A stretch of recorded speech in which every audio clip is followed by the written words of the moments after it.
This is season number 19 of Bass Talk Live with Matt Pengrack. BTL is presented by Bass Cat Boats, AFTCO, Strike King Lures, Sunline, Big Bite Baits, Spro, X-Zone Lures, Gamakatsu, The Bass Tank, Denali Rods, Pro Guide Batteries, Beatdown Outdoors, Shoreline Boat and RV Repair, and Omnia Fishing. Hit him with the hook, Jeffries. BTL coming at you. Good morning and welcome to another exciting edition of BTL Bass Talk Live, where we are going to talk about bass fishing. It is officially Derby season, folks. All sorts of tournaments kicking off across the country in the next 2 to 10 days, and all sorts of derbies that took place this past weekend. We will get into all of that. We have a laundry list of things. Guys, it's season. It's the season. It's here. It is upon us. The boats are wrapped. The guys are, everybody's headed to Florida, unless you're just fishing the opens, and then you're headed to Alabama in a couple weeks. But the mecca of the bass fishing world is currently happening in Florida and out at Havasu. We'll talk a little bit about that, and we will talk about that with one of my favorite guests that we got on during last season a couple times, had a great feedback from the BTL listeners and viewers, and that is the one and only Mr. Pete Robbins, outdoor writer, globe-trotter, fishing aficionado, and industry insider. How's that for a title, Pete? That's pretty awesome, Matt. I always feel like an imposter when I come on the show. You have on Mercer and you have on Tommy Biffle, and then you have on regular old Pete sitting in his office chair. So I appreciate it. You're not regular old Pete. You're Pete Robbins, man. I mean, you've been an industry standard. I was thinking, did we talk about this last time? I don't think we did. Where do you think the written word is going in the outdoor industry? We did talk about that, A and little clearly, and I hate to say this because I write for a lot of magazines, I feel like magazines writ large are going away. But the written word, I have more work than ever before. It's just taking different forms. You know, I don't know that the 10,000 word thought piece is ever going to come back in the bass fishing world, if it ever existed. But I do feel like 100 word pieces, 500 word pieces, 1,000 word pieces are still out there. They may just take different forms, whether it's social media or editorial content.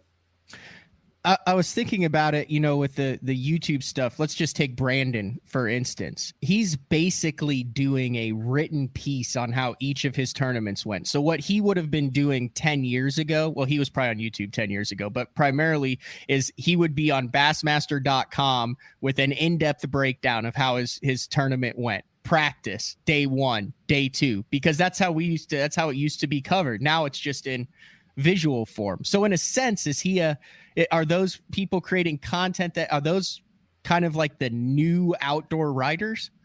Brandon is a distinct case because Brandon, first of all, is a reader. You can tell that when you hear him talk. He talks in full paragraphs. He doesn't give you a tweet-sized snippet.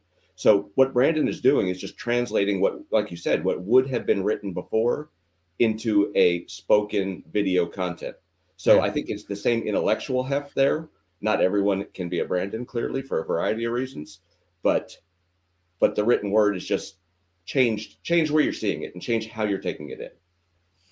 All right, that's fair. Before we get into this, I do want to mention we are on the home stretch. Boom, there it is. The Crappie Chronicles and Bass Talk Live Break Your PB St. Jude fundraiser. I am flying to Minnesota on the 11th from 5 to 10 p.m. at Giesenbrau Beer Company in New Prague, Minnesota. If you are in the Minnesota area, all the guys from the Crappie Chronicles will be there, and I will be there also raising money for St. Jude. Last year, this tournament that we're raising money for raised over $735,000 for St. Jude. They've eclipsed the $5 million mark. This is the 25th anniversary of the Dick Hiley St. Jude Bass Classic.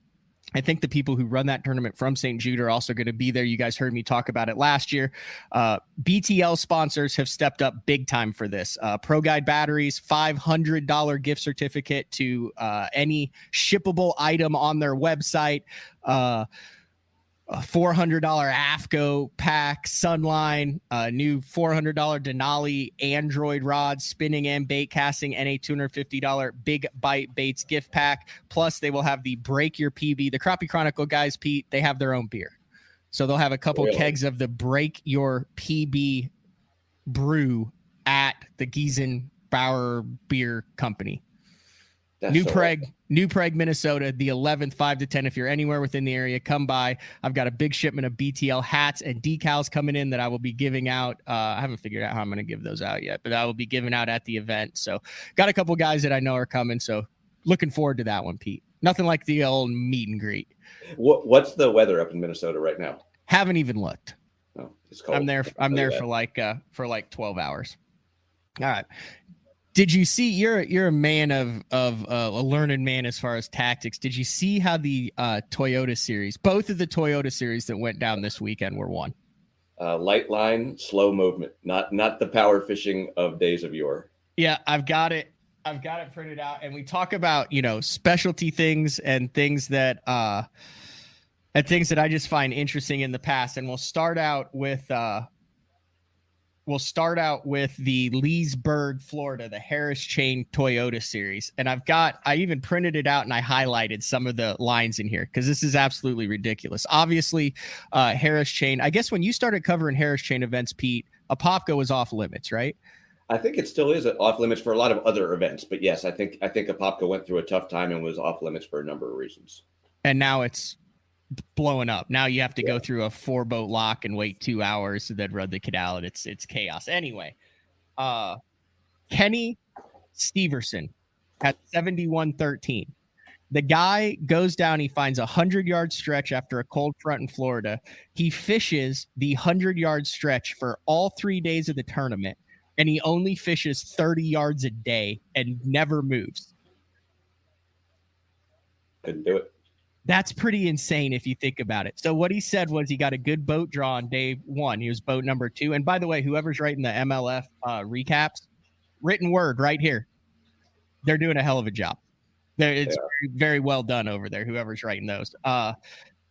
Steverson, so he found where these fish were. He would roll into the area. He would ease into this 100-yard stretch, get positioned, pull his trolling motor, drop his poles, and he said he wouldn't make a cast for like 10 minutes. He'd get settled in. He said if you hit the trolling motor, the fish that were in the reeds and bedding would sense it, and it was game over. So he literally would take a Cinco and fan cast it and then creep forward 5 or 10 feet, do the same thing. And because he was in Apopka, he only got to fish like 3.5 hours a day.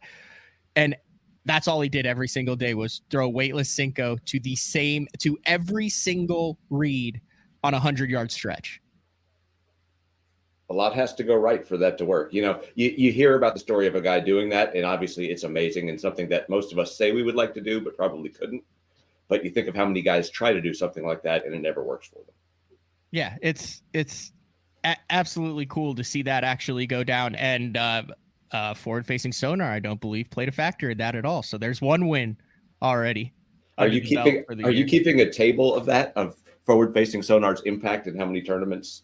Yeah, absolutely. The winners and how likely it is, because I think that you'll see that guys who catch them regardless of whether it's forward-facing sonar or not. We've already had that discussion though. I don't want to get that fired up this morning, Pete. No, all I will say on that is I was actually thinking about that this morning. Through every controversy we've had in this sport, whether it's co-anglers or forward-facing sonar or the A-rig or whatever, winners are going to win. Yeah. Good fishermen are going to catch fish. The same guys catch them through every change. Since you've been covering this, 20 years? Yeah, 20 years. Have you covered anything where something came out and all of a sudden a dude who was a top 20 in the sport became instantly irrelevant and never caught him again because he didn't adapt? No, definitely not. And you've been through power poles, spot lock, side imaging, down imaging. Let's go back even to, like, we just celebrated, wasn't it, the 20-something anniversary of Dean Rojas catching 100-something pounds at Toho. We had him on the show from the marina at Toho on the anniversary. Like that to me is the last major change, because prior to that you had guys who said, I don't bedfish ever, and they could be competitive. And since that happened, now you better be able to do a little bit of everything, including bed fishing, to be competitive. But that's a mindset change as opposed to a technology change. But technology change, you've seen them all. The guys who are good are still good. The guys who are good are still good. Van Damme's going to catch him. Whether he catches him like he did in 2011, maybe not. That's due to changes other than technology.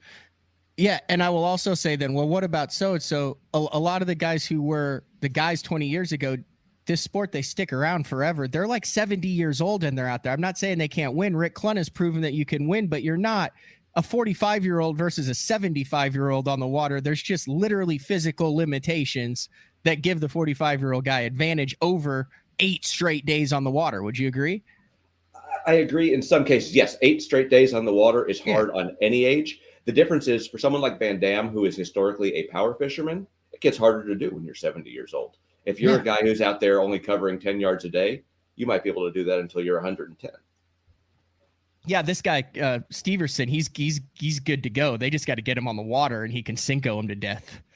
But how long does that work? Is that going to work in the fall? Is it going to work in the summer? Is it going to work on a situational? Yeah. Situational. All right, this was the other thing. This one got me going. All right, Steverson, we're good.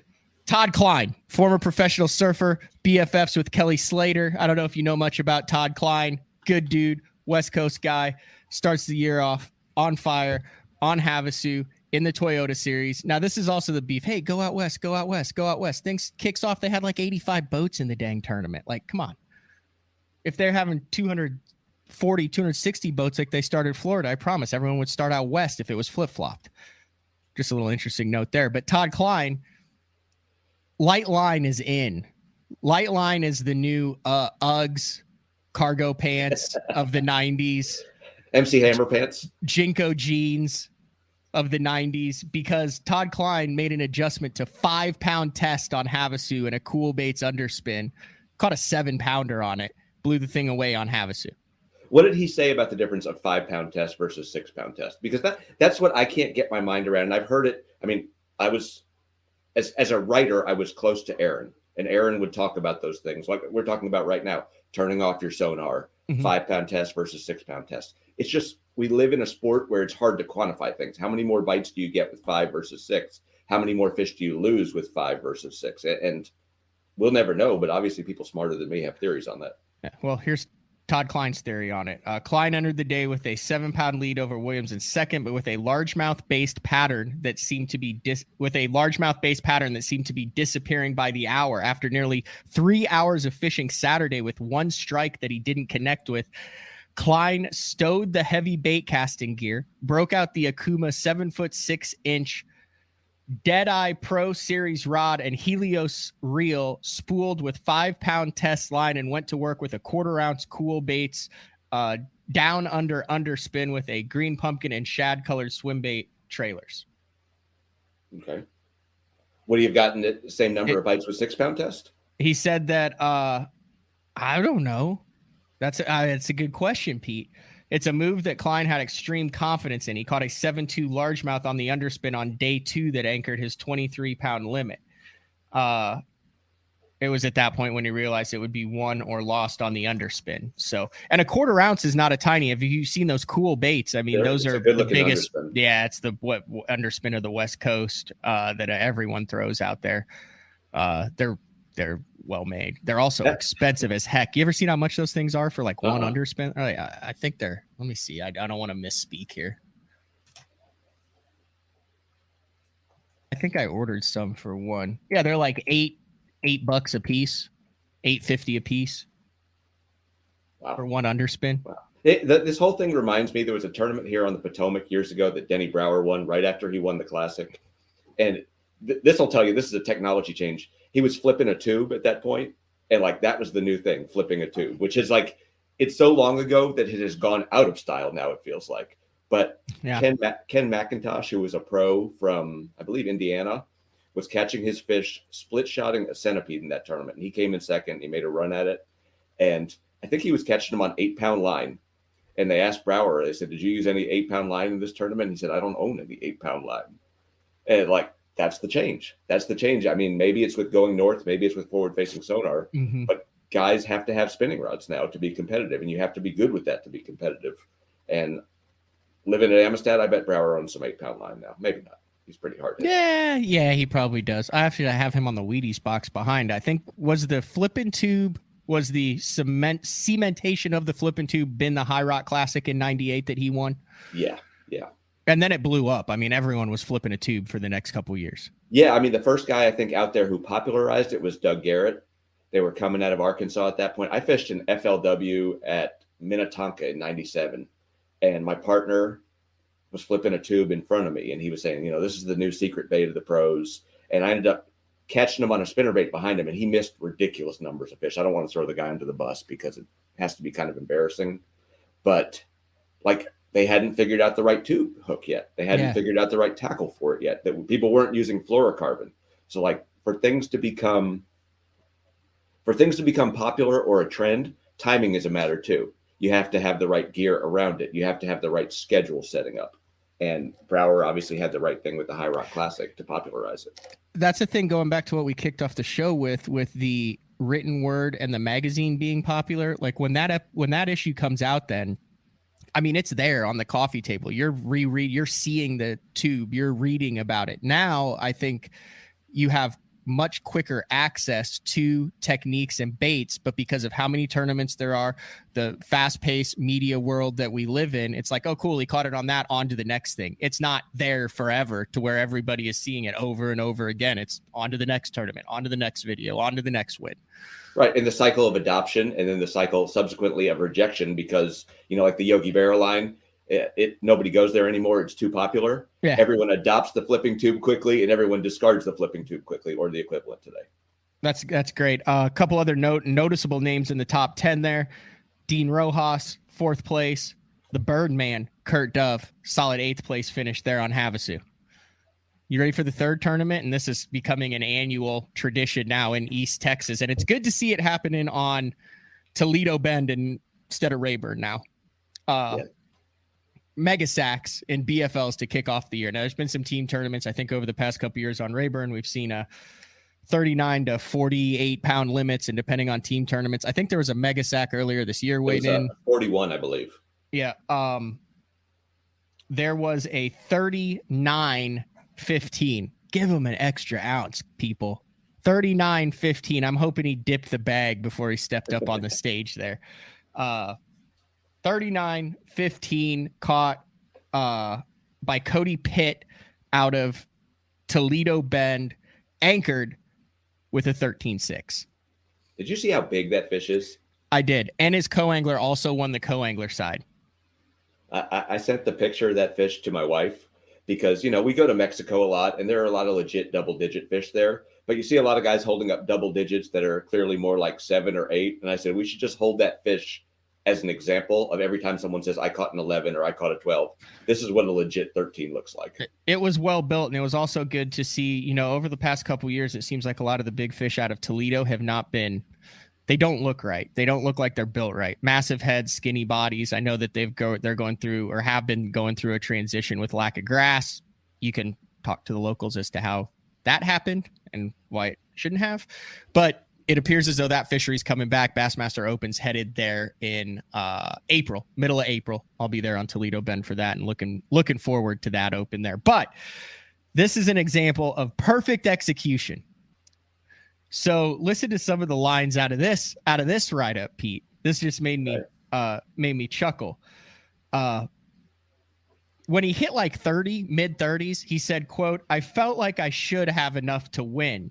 But some of them guys that live scope, Cole Moore and Tater Reynolds, they whooped my butt too much last year. So I knew I had to get rid of that 1-2 pounder, which leads me to believe that this guy, and he caught him on a jig off a deep spot. So that leads me to believe this guy was not scoping a 39-15 bag, correct? Based on that line? Probably right. That he's a flipper dipper as opposed to a scoper. He is. So listen to this. So he talks about how he, caught a 13-9 and a 6 and is making good decisions. He said, so I went to another place and my co-angler caught a 7-9 off of it. Then I caught my second biggest, which I guess is at 7. That wasn't it though. I had one more little place. I probably shouldn't even have fished it. I don't know why I did. I ended up catching a 6 and a 5.5, and the 6 culled one out and the 5.5 didn't help me. So I went in after that. 5.5 pounder didn't help the man. You know what I think of when I think of that is as a bass fisherman, you should put your season together and think if I added a 3-pounder, a 4-pounder every day of the year, how many more points would I have gotten? Just choose a fish that's a decent sized keeper or even a big keeper for your area and think about that. But the problem is there's no carryover. So bass fishermen being notoriously unsatisfied with anything that ever happens. Like there's going to be a tournament this year where that guy's going to say, man, I wish I had that 5.5-pounder. Why'd I have to waste that fish that day? Even if he's fishing a totally different place. Yeah, that's true. He said, when I set the hook for the 13-pounder, I couldn't move it.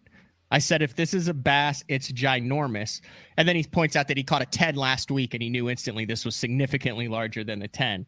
He said it came up a bunch. He said she came up 5 or 6 foot before the boat, just under the surface. And when I saw her, I thought she was at least at 12. Then she ran back down 10 seconds later. I got her up, put her in the boat. Cody Pitt, 39-15, wins $8,000 in the BFL. And Tater Reynolds comes in with 31-14 to finish in second. Is Tater Reynolds one of the best bass fishing names of all time? Yeah, I think he's pretty strong out there in East Texas. I see his name pop up a lot. You need a Tater. You need a guy named Booger on your circuit. And I feel the greatest name of all time, though, is there's a guy, I think he still fishes around here, the Carolinas, Flash Butts. Flash Butts is the greatest name for a bass fisherman I've ever heard. Butts. Butts. If you think about it, Basil Bacon's pretty good, too. Basil Bacon. I mean, there's all the guys, the Pete Ponds, the Mike Worms, but Basil Bacon is good because I believe that's his given name. I doubt Flash is his name or Tater is his name, but Basil was likely his given name. I feel like you don't really move in on a guy named Tater. No. Like, that's not a guy you want to crowd. No Taters, no Boogers, no Flashes. On the message boards, they're always like, well, I'll hit him with the 2-ounce Carolina rig and blah, blah, blah, or I'd throw a trap in their boat. A guy named Tater, I feel like he might actually do that. I don't know. He could be the nicest guy in the world. Yeah, we're throwing Tater under the bus completely. Sorry, Tater. Not really. All right. A couple more things. We are getting into a crazy show today. It is bass fishing beefs. And I've been debating the beef episode for a number of years now. And I think now is the time to do it before the season starts, that there are some beefs that have been lost to history. And, this is just Pete's third-party witness account and coverage of on the water, off the water, bass fishing beefs. Every other sport, the rivalries and the one-on-ones and that stuff is glorified. They do whole shows on it. They've done documentary series on beefs between anglers, between teams. And then they did I Hate Christian Laettner about the whole world hating one player. Yeah. But have you ever done anything on bass fishing beefs in the 20-some years you've covered this? I guess I've done stuff on people overlapping on where they're fishing, people being crowded into a small area. But obviously it's better when it deals with personalities. And that's clearly changed with Bass Live and with the rise of YouTube, as you said, and just bass fishing television in general. I mean, we see more and better beefs. You think there's more and better, or with the advent of live, do you think there's less on the water beefs that go further than they used to? Because back in the day, there's no GoPros, there's nothing. And when it went down on the water, it was just the 3 or 4 people involved in it. So now the guys are real conscious of, hey, whatever happens is out there forever now. No, I think guys are willing to fight it out now. I mean, not fight it out physically, although there have clearly been some examples of that in the past, storied. And I probably shouldn't comment about them because I wasn't there, didn't see them, heard about them like fourth hand. But I mean, you think about Matt Herron and Randall Tharp. I believe that was at Norfolk. That was a well documented beef. I mean, that's one thing. And that was one of the best TV episodes ever because they actually got them afterwards to sit in rocking chairs and kind of hash it out on TV and talk about how it happened. You think about at the Sabine, Dean Rojas and Alton Jones. Are we going to get into all these? I'm happy to get into them all. I mean, I wasn't there, so I only saw what the average fan saw. Well, that's the thing. I mean, you weren't there for a lot of them, but I just, about all these things. Yeah. I mean, you think back, your readers, if they're fans of the history of the sport, they should have read the book Bass Wars. And there were beefs back then, but it feels like the way that people talked about them or presented them, or at least they did in that book, they were about fishing. I mean, Rick Clunn was involved in 2 in that book. One was they talked about Rick versus Roland, and which is a more significant accomplishment, Angler of the Year, Bassmaster Classic. We're still having that beef now. But like he called out Orlando Wilson in that book. He called Orlando Wilson the lousiest, best known fisherman. And I mean, that's like going after someone's manhood, saying you pretty much suck, but you have a TV show, so people think you're good. And now I feel like they're much more, to the extent we see beefs, it's not, hey, I'm better, or my achievements are greater than yours. It's about, hey, we're on Okeechobee. It's 8 billion acres of water here, but there's only 2 reeds that are holding fish, so we're going to fight over them. Who wrote that book? Nick Taylor? Nick Taylor. Unbelievable book. I haven't read this book. Oh, my God. It's so good. They follow around Clun, and someone who's coming back into the news a little bit is a tangential player, Randy Blockett, because he was traveling with Randy Mosley at the time, who was like the up-and-coming loudmouth. He was the disliked Iaconelli of his age. And I always think back to that Tim Tucker line where he referred to Iaconelli as the Yankee that even the other Yankees don't like. And the reason people didn't like Randy Mosley at the time was because speaking of what were we talking about, parachute pants and cargo pants, he wore, do you remember jams, which were like the board shorts that had like Hawaiian prints on them? And that was considered radical back then. He wore his tournament vest and jams. Is that it? That's the book? That's the book. Everyone should read it. Buy it today. Unbelievable read that holds up nearly 40 years later. Bass Wars, a story of fishing, fame, and fortune by Nick Taylor. Engrossing. Recommended reading for fishing buffs and just plain sport fans. What's great about it is it takes place, I want to say like 86 or 89, and Clun is already the grizzled veteran who everyone looks up to. And here we are nearly 40 years later, and he's the grizzled veteran that everyone looks up to. Huh. And there's some call-outs in that. Rick goes after Roland a little bit. I mean, it's polite. Mm-hmm. It's not calling him garbage like Rojas called Elton Jones. But, he's going after the man's achievements, saying that I feel like my classic wins are more important than his AOYs. And he goes after Orlando Wilson, who's kind of, at this point, it feels like a footnote in history. Yeah, I wonder what he's up to. I don't know. I think Jeffries tried to find him a while back. Like a couple years ago, wanted to get him on the show. That's a little tease of what we're going to get into. We're going to take our first break of the show. When we come back, bass fishing beefs with Pete Robbins. That's BTL on a Monday, February 6th. We will be back right after this. The new Puma STS has been redesigned from the ground up. With the angler, design, function, and performance in mind, nothing on this new offering was compromised, and the only thing carried over from the previous version is the name. Based on the Soft Touch series hull that started with the flagship Jaguar, this new model is nimble and performs incredibly well at all speeds with either a 250 or 300 horsepower engine. Featuring a new 96-inch wide-body footprint, this hull measures out at 20 foot 7 inches in length. Industry-leading design coupled with tournament-winning performance. The Puma STS from Basscat. Feel the rush.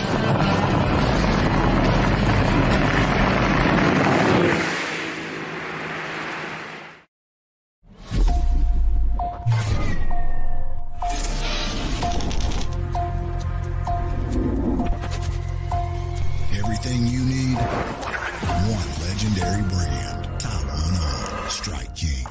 Hey guys, Gerald Swindle representing the AFCO Hydronaut. This is the jacket I love wearing when times is tough, and I'm talking about the weather, not the fishing. The jacket, what I like, I got a double cup right here. I can seal up the bottom of my jacket because when you're fishing, you're holding your arms up. You're bad about getting water that runs downhill. Everything bends good. I'm long arm. Look, it fits very comfortable. My arms is flexible. I've got the speed hood on, pouring down rain. I can get everything zipped up. One thing they did is they made plenty of pocket space. If you ain't got enough pockets in the Hydronaut rain suit, you just got too much stuff. From the water membrane, that's 30K, baby. 30 times the reason you ain't gonna get wet. Super warm. If it's cold in the wintertime, you put on your Hydronaut, you're gonna be a much more comfortable person. If you don't want to just look sexy at Dairy Queen, wear your Hydronaut. We got it from small to 5X. Most rain gear does not come in that many sizes. You got waist adjusting straps. We can make it fit you. No matter what the environment is, we want you to be comfortable. We want you to be dry. You gotta check it out. It ain't gonna let you down.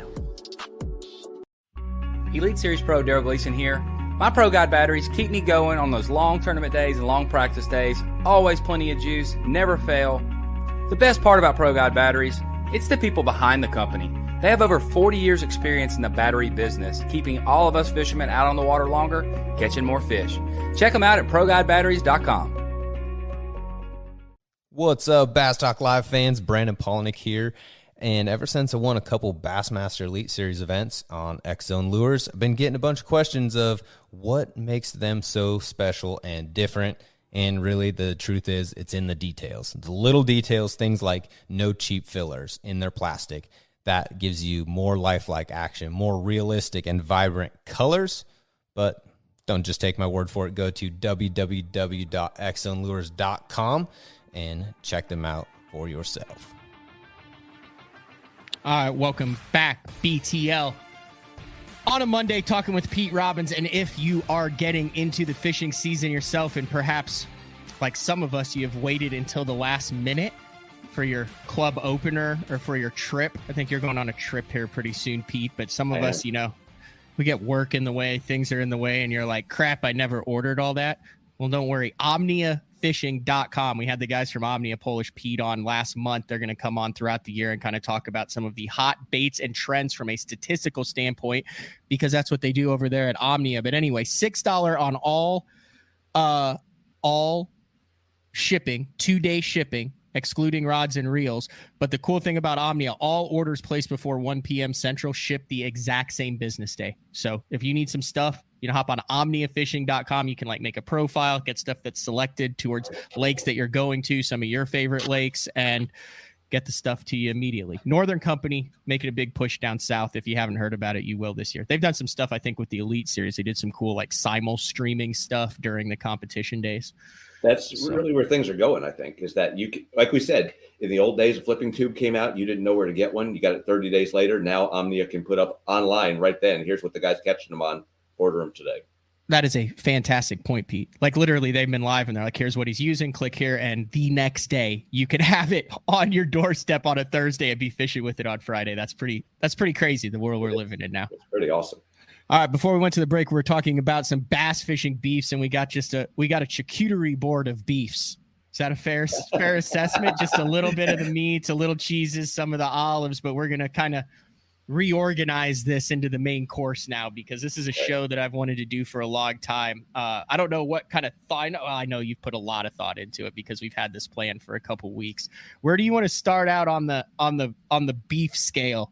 Well, I want to start off on the Pete Robbins versus Hannah Robbins beef scale right now. My wife just sent me a message in all caps saying, "Be careful what you say, you may get fired." So that is a good point. These are just anecdotal stories behind the scenes. If you would like, I'll trade beef stories with you. No, I'm not afraid of anything. Robbins ain't scared. Robbins wants to tell you what Robbins also likes to get paid. So yeah, but you know what? It's not a calendar year until I get a call from someone at Bass saying you shouldn't have said that. You shouldn't have written that. You've gotten those calls before? Oh, I get them all the time. I get the worst ones when you get a call from anglers like, you shouldn't have written this. And I've done written things that were controversial that I feel were appropriate. I've done written things that were controversial that I felt were cheap shots and I regret now. So, okay. How does that fit for bass fishing? Like I said, I've done this a long time. I wrote full time for a long time doing this without the video. But one of the things that I'll say it, I think we're all kind of thin skinned for a lot of anglers when it comes to media criticism. They want to. Would you not agree with that? Super thin-skinned, and the organizations are thin-skinned. The anglers are thin-skinned. You can't write about anything meaningfully controversial without getting blackballed, and that's sort of the yin and the yang of my life. On the one hand, I have an income. I don't need this job, so I have the freedom to write what I want and to be a little more controversial than any other person. On the other hand, if I were to be excommunicated, it would be crushing. It would be crushing not to be in the media room at the Bassmaster Classic or to be able to call up some pro. So yes, we are thin-skinned. I think if you were to write about steroids in baseball or cheating in baseball, the individual players might get mad at you, but the community would stand behind you. But I don't feel like that's the case in fishing. Yeah, and we're not even talking about that. We're talking about more like the Roger Clemens deal where he chucks the bat back at someone and they have that. Like an exchange, individual, rivalries. The hard slides into second. Who's the dude from from the Blue Jays who like just punched the shortstop right in the face after because he had posed and it was a long slide. That's the type of stuff we're talking about. I'll do my best to this show not to John Wick you and get you excommunicado for going ham in the Continental. Can you imagine if we had like a Waffle House style brawl at a bass tournament? How great that would be! Like there have been stories, and there's one really good story I would love to tell, but I wasn't there and don't know the details about someone punching someone else in the parking lot at an old Bassmaster Open. So I don't feel Kentucky Lake? No, is it Rayburn? Like in the early 90s or late 80s. And I don't know the details, so I don't want to get into slander, libel, etc. Okay, well, don't use names, and you're really vague now, but basically they got in a beef and some guy dropped him in the weigh-in line? Got in a beef. Two guys, it was back in the pro-on-pro day. Two guys draw each other. They go to one guy's fish. They catch the snot out of him the first day. Second day, guy sees the other guy there because you're not paired with the same pro. And, he's on the spot, shows up there, and the guy he showed the spot to is sitting on his juice. So he gets mad, sees him in the weigh-in line, says, if I see you on that tomorrow, I'm going to punch you. Day 3, he gets there, and the guy's sitting there. So he punched him, and he got banned from bass for several years. He eventually came back and fished in the Elite Series, but that's... There you go. I'm going to let discretion be the better part. Hey, has there ever been an instance in your case? And like I said, if you don't want to use names on some of these for just general beefs, has there ever been a case where someone was said, hey, let's go to the bank, and the other guy said, okay, and they actually went to the damn bank, got out, and had it out on the riprap?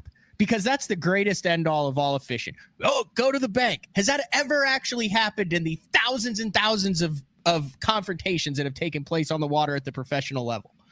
I don't think so. I mean, there have been people ramming boats. You want to talk about people ramming boats into each other? Is that the equivalent of going to the bank, or do you want to see people actually getting out and beating the snot? I want to see guys getting out on a sandy beach and square it off like it's a playoff game.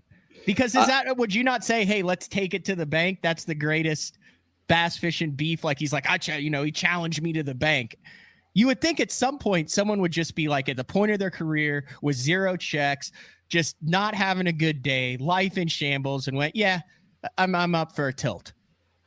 You'd have to choose really carefully who you're going after. I mean, I always think back to there was a tournament on the St. Lawrence a few years ago where someone harassed Mark Menendez. He was fishing around their dock or something like that, and they harassed him. And I was like, well, Mark is the nicest guy in the world, but I could see harassing him. He's not very threatening. And then they harassed Russ Lane. And I was like, dude, I'm not harassing Russ Lane or Jason Williamson or Jared Lintner or someone like that who could crush you. You better, like Charlie Hartley would never get in a beef, and he may be scrappy, but like I could see someone going after Charlie because he's not an intimidating person. He would probably smile you to death. Yeah. But then he would just run around. You'd never be able to catch him. And then when you're on the ground with exhaustion, he'd come in with the haymaker. The worst thing you can do to Charlie is to go step with your muddy feet on his boat after you went off on the bank. Now you've got a beef with him. I will say this. Charlie is the least beefable person on tour today. And I am thankful for his friendship. Every year, this is a Charlie Hartley story. This has nothing to do with beefs, but every year on the first day of the Classic, I get a text from him. And this is the importance of the written word. He says, tell me a story today. Mm-hmm. And like to know that he's listening and to know that he's a fan of the sport is really cool. So I got off topic. Where do you want to go with this? You want to start from the earliest to the latest? You want to go in different types of beefs? I want to start with the perception of beefs, as those of us who are fans or anglers, of how we perceive the beefs depends on who's telling the story, how it's being told, and who's involved. And I want to give you an example there. And I'm going to get a little literate on you. Have you ever heard of a Japanese movie called Rashomon? I've heard that word, but I'm sure that's probably in relation to that. There's something called the Rashomon effect. It's a movie that came out in the 1950s, and it's about a murder. And the story is told from the perspective of 4 different eyewitnesses to the murder. And each of them has a different story of what happened, including who actually committed the murder, even though they were eyewitnesses. And that's what I feel like when we have these beefs. And I'll give you an example. In my opinion, we can get back and discuss the details. The greatest beef in the history of sport, and one that may not be remembered, is Boyd Duckett versus Kevin Langle at Guntersville, 2009. So this beef happens, and we can discuss the details. Kevin Langle is kind of not a nobody, but a lesser-known pro at that point. Journeyman. Journeyman. Hasn't had real success, hasn't made it to a Classic. Boyd Duckett at this point is coming off a fantastic year, wins a classic, wins like $850,000. He's well spoken. Like one of the top 5 years of professional bass fishing history. Right. So this beef happens. Langle goes crazy when he's DQ'd over infraction on the spot. He jumps. You were probably there. He jumps into the boat with Boyd at the dock. He jumps into the boat and he starts screaming at him. Then he actually goes out on the water and like fishes around Boyd even after he's disqualified, and like gets double secret probation and is double DQ'd at that point and banned from bass competition. So everyone leaves that saying Boyd played it professionally. Langle's a hothead. Langle was clearly in the wrong. Then you got 5 years later, Carl Jochimson is leading at Winyah Bay. And the perception is that Boyd Duckett comes in on him. I don't know if that's true. I wasn't there. I don't know if he found the spot independently. I don't know if he followed the bent rod pattern. People start to say, some people say, this is 2 times. Boyd Duckett is getting into scrapes with people. Maybe we can reassess the Langle situation and see that Boyd is a hole jumper. I don't know if he is or not, but that's the perception. Mm-hmm. Some people don't give a damn. Then a few years later after that, Boyd goes and he is, to his credit, he's the face of the Bass Pro Tour. He's the one who's taken the slings and arrows. So if you love Bass Pro Tour, you say, Boyd was treated unfairly. If you're a Bass loyalist and you hate the Bass Pro Tour, you say, well, Boyd was slimy all along and he was hole jumping people. Now, I don't know anything more about any of those beefs than the day that they happened, which is to say very little, but your perception changes over time with how thing happens and how people play in other situations, even if those were all independent episodes. God, those are 2 good episodes that I forgot. So I was actually on the water with Harold Allen during the Kevin Langle situation and was actually rooming with Boyd Duckett during the Carl Jacobson situation. So what is the name of that movie? Oh, Rashomon. Rashomon. So you have that, and then I have the other side of it. That's very interesting. So I mean, without giving too much away or without getting yourself in trouble, how do you see those beefs playing out? It was interesting. So the Kevin Langle deal was, and like I said, this has happened years ago, and these are just anecdotal accounts that we're giving. I'm not saying this is all fact or anything. And like I said, it's weird because everyone talks about these things. No one talks about them on air. Right. But this is if you want to be a professional sport, you have to act like a professional sport. When you don't act like a professional sport, you have to take the freaking penalty like you're a professional sport. And when things happen on the water, you have to realize that you are a public figure, and within reasonable circumstances, these people are watching it for education and for entertainment. And it's part of something that happened. It is an event that happened, just like a hockey fight, a bat, the brawl at the Palace, all that stuff. And it needs to be covered, but you can't take all of the accolades and all of the good things without still being subject to scrutiny when something else happens. Otherwise it's not a professional sport. Then it's just choosing and picking. But I mean, sports matter because of people. Eventually, we'll get to the point where there are robots who can play basketball and robots who can fish, self-driving robots who can, do all of this stuff. It's not going to be interesting then. It's interesting because when we have rivalries, it's interesting when we have drama, and it's interesting when we learn. All of those things are not mutually exclusive. Yeah. I mean, the Langle thing I remember is it was basically Kevin was having a really good tournament. He was at the point of the year where he needed to have a good tournament. Boyd, Alabama, jumping around, ends up on a spot. Langle comes up and he goes, hey, man, this is my spot. I've been fishing it. And Boyd's like, oh, dude, I'm rotating a bunch of spots. I don't know where you're fishing. Langle's like, you need to move. Boyd's like, no, I'm fishing this spot. Langle then proceeds to forcefully use his vessel to try to move him off of the spot. Boyd calls tournament director. Langle says, I'm not leaving. This is ridiculous. You saw me here. I'm here because you're here because you saw me catching him. Boyd saying, I'm here because I grew up fishing Guntersville and this is one of the spots I fished and you're acting crazy and you just hit my boat with your boat. Long story short, the next morning he gets DQ'd, right? For unsportsmanlike conduct, I guess. Next morning, and it was cut morning, Langle said, well, I had enough weight. I should have been in the cut. If I'm not fishing, no one's fishing. Parks his rig in front of the boat launch, lengthwise, so no one can launch. Bass is like, hey, like everyone shows up and he's parked there. He's like, if I ain't fishing, no one's fishing. Have you ever seen anyone pulled off by the police from a boat ramp? The authorities were called there, but like I said, this was fairly civil. So then that was when that went down, and Jo has a great photo of Langle with his finger on Boyd Duckett's chest, because that was actually a morning when Kevin wasn't fishing because he'd been DQ'd the previous day. And all my interactions with him were fantastic. I remember, I think his big thing was he had Langle lures, he had a suspending rattle trap. That's the best line in the post tournament write-up, where he said Boyd was just jealous because I had my hover lure out there, which was not like the hover lure that's like a little dragonfly over a lily pad. It was a rattle trap prototype. Mm-hmm. And he said Boyd was jealous because I was going to catch him better than he was. I don't know if that's true or not. See, this was from May 9th, 2009. Were you looking at that Bass Fan article? Yeah. There's martial testimony. There was an appealing. It was his first check of the year. He said, quote, "I'm losing my whole career. Here's my first check of the year, and I'm losing it because Boyd Duckett whining about somebody fishing besides him." I mean, if you look at the articles, Boyd went back and Boyd handled it like a PR pro would. He said, I want to stay out of this. I'll just let the marshals testify. Boyd is smart. Yeah. Boyd had a business background. He knew how to manage crises. Yeah. And I think that the change is, these things are on TV now. You have to come off as reasonable and rational. And now guys like the Palaniks or the Zaldanes, who have their own media, are able to package it even better. I don't see either of those guys getting in a major fight, although maybe. This was handled very diplomatically. Duckett said he provided no testimony as to what occurred, but instead asked Trip Weldon, tournament director, to poll everybody else who'd been on the scene. "I don't want to come down to an argument between two anglers and have the story between us," he said, which is kind of what you were talking about with that. Everyone has a different viewpoint based on where they're coming from. "I certainly don't think I'm powerful enough within the BASS organization that I can get a guy DQ'd for getting on my fish." So I guess this was kind of covered back in the day. I mean, this was a 2009 article that was covered. I mean, I literally just pulled it up. Yeah, it was never on TV. I mean, when was the Tharp versus Heron, quote unquote, battle?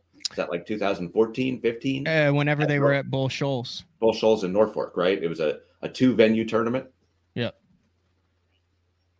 Yeah, Duckett described the area. He said Duckett said Langell pulled up next to him. He said he filed a protest against Langell at the conclusion of the day, and the other angler also brought an encroachment issue up to Trip Weldon.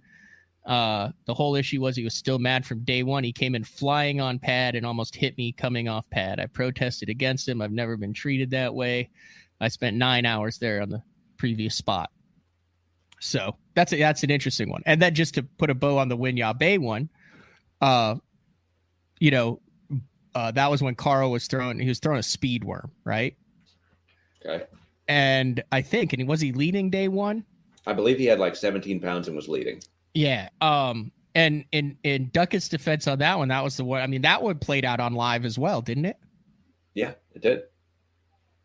Duckett said, "Dude, why am I going to drive 80 miles across an entire bay and up a river to go get on someone else's fish?" He goes, and he said he was the first one in there on day 2. Day 1 didn't pan out, and he had no idea where Carl was fishing. But then by the time Carl pulls in, he realizes he's the day 1 leader. He goes, what am I going to do? I'm stuck. He goes, I'm 2.5 hours one way into a trip, and that was where I was planning on fishing. So what are the ethics there? I mean, back in the day, there's a spot on the Potomac here called Fox's Ferry. That's a great name for a spot. Yeah, it's an old ferry wharf just below DC. And at high tide, it's completely submerged. So if you don't know where it is, you're going to knock your lower unit off. But Jay Yellis had like 5 top 5 finishes, including a win there. Everyone knew that's where Jay was going to fish for part of his tournament. Is that spot reserved to you? Does no one else go there in practice? I mean, this is the greatest beef. Do you remember the David Dudley beef, speaking of Florida, when he knew he was going to have a bad boat number and went and stuck a bunch of bedfish? Enlighten the viewers on the David Dudley rule for those who are not. This is kind of a legendary and goes down in bass fishing history that is brought up amongst beers and tackle prep every single Florida tournament in the spring. Man, so I just remembered it. Was it at the Harris Chain? I don't know where it was, but regardless. Someplace there, it was clearly going to be a Florida bed fest. And it was back in the days when you knew, if not your boat number ahead of time, you knew which flight you were going to be in. So Dudley knew he was going to be in a late flight, and all these during practice, before practice, they send it. They make call or tell you. You know what your boat draw is before you start practice. So Dudley knows by the time he gets there, there's going to be scraps there. There's probably not even going to be a 20-yard stretch to get on. So on the last day of practice, he spends time going and sword mouthing a bunch of these easy pickings bedfish. And he's proud of it. He says, that's a piece of strategy. I went and I stuck the fish that other people were going to catch. It's effectively playing defense. And people went ballistic over it. They said, that's not sporting. They said, it's not a good use of your practice time, which I don't buy that second argument. The first argument, I think you might be able to make a colorable case. I think the biggest problem was that David Dudley was very vocal about it. I remember Peter Tilaveros in particular was upset about it. Roland might have been upset about it. Probably guys who had good boat numbers were upset about it. Mm-hmm. I don't know. You think that's sporting to go and stick a bunch of fish that you know someone else is going to catch? That's a 6 dozen one way. That's not the phrase, is it? 6 dozen one way, half a dozen the other. That would be way too many dozens. 6 one way, half dozen the other. Yeah. So once again, Bass Fan article, February 7th, 2005. They covered this. And at the Ranger M1, this talks about the chainsaw. At a recent Harris Chain Bassmaster, he again worked within the rules to employ a new strategy. He said it was, quote, defensive, but others said it was offensive. That was some good wordage there by who that would have to have been, like John Storm back then, probably. But others said it was offensive, and a strategy has sparked a heated debate that at the very least should lead to a rules change for the 2006 season. Bass adopted a grid system to promote fairness. The problem was an angler knows his boat draw before the tournament begins. Therefore, Dudley knew he would be one of the last boats out on the Harris Chain. Rather than surrender the easy sight fish at the Harris Chain Canal to the first flight, he went out on the last day of practice and set the hook on a number of big fish, then released them. That would make the fish very difficult to bite the following morning. Never in the sport of fishing have you had to incorporate defense, Dudley said. Fishing is an offensive sport, but the way Bass set the grid up, they created a defensive sport. Within that system, you know exactly where you'll be. And he said that's why he set the hook on those fish, knowing that I couldn't catch them and that I couldn't get to them. I played defense. I swung on the sight fish. Is it against the rules? Nope. It's brilliant. Whether you think it's sporting or not, it wasn't against the rules. He had to choose to spend some of his practice time doing it, and it drove people crazy. And he probably would have gotten away with it. I'm sure other guys have done it and not talked about it over the years. And that is to this day why you get a text message or an email after official practice is over that says what your boat draw is. Yeah, simple fix. That was a good one. There were a bunch of guys that were upset about that. That was right when I started getting involved in the sport that went down. I think, you talk about beefs and you talk about rivalries and you talk about people who are disliked by large swaths of their colleagues. It's oftentimes guys who push the boundaries of the rules. Not necessarily, we talked about gray areas previously, but guys who kind of figure out a little bit of strategy. I think there were a lot of people back in the day who disliked Roland. I think you hear a lot of scuttlebutt now about Scott Martin, about Jacob Wheeler. They tend to be guys who do well and think a little bit outside the box. What are your thoughts on gray areas? Because I go back and forth with it, man. You talk to some guys that hey, if you aren't reading the rule book and taking advantage of it, and that's in any sport. Remember in the NFL when they have the deal where the guy steps out of bounds when he catches the kickoff, and then it's considered a kick out of bounds? No, and the announcers, then the announcers go, dude, that's a brilliant use of the rules because now the ball comes out to the 35-yard line or the 40-yard line instead of the 25-yard line. And people are going, well, that was kind of cheap shot. No, I was taking advantage of the rules. Change the rules. Yeah. I don't have a problem with that. Change the rules, make them clearer. Exactly. We have millions of underemployed attorneys in this country who could be put to use making better rules for sports. I hear you. All right, what do you got next? The next big beef, and probably the most famous one, is when I use this phrase, tell me who it is. You're not part of the community. Yeah, I knew you were going with that. That's got to be the biggest the most well-publicized spat in tournament fishing history, would you say? I think so, because it was televised, because it was, for those of you who aren't aware, and I'm sure anyone who's listening to this show is aware, it was Kevin Van Dam, Mike Iaconelli in a Bass Fest at Chickamauga. And Ike pulls up and Van Dam goes after him. And Ike says, hey, it's a community hole. And Van Dam, to his credit, comes back with the quick quip, you're not part of the community. And I mean, it's a quotable, brilliant line. And it's the two biggest people in the sport over the past 20 years. Team Toyota teammates. I mean, both classic champions, millions of dollars in earnings. It's funny you say that, because you talk teammates. There's no such thing as teammates. And I didn't realize until years later that being on the same team may actually be a negative. Like, and I'll use those two as a hypothetical example. You know, hey, that's your Toyota teammate. Well, if there's a finite pot of money to be had from Toyota, for Van Dam to get a raise, it means that Iaconelli has to get effectively less money, less publicity, etc. So I think there are beefs within families too, and those might be the least likely to be publicized, and the hardest to figure out. This was also covered by Bass, and I'm glad that we kind of have, because I had done a little bit of research. I figured these were some of the ones that we might talk about. And Jim Sexton actually wrote about this in the Bassmaster blog, June 14th, 2014. And the title was A Little Altercation Between KVD and Ike. Kevin had departed his key spot on day 1 and 2. And it is a community hole. Ike came into the area while no one was there today. Soon after that, Kevin came back and started working again on his little honey hole. Ike was out in the main channel and began moving towards shore, in the process getting very close to the honey hole. Kevin then moved his boat in front of Ike in what appeared to be an effort to protect the spot. Then Kevin said, "You think that's cool?" I love how he said that. you can picture, can you hear him saying that right now? Absolutely. I can see him going like this with his hat, taking it off. You think that's cool, buddy?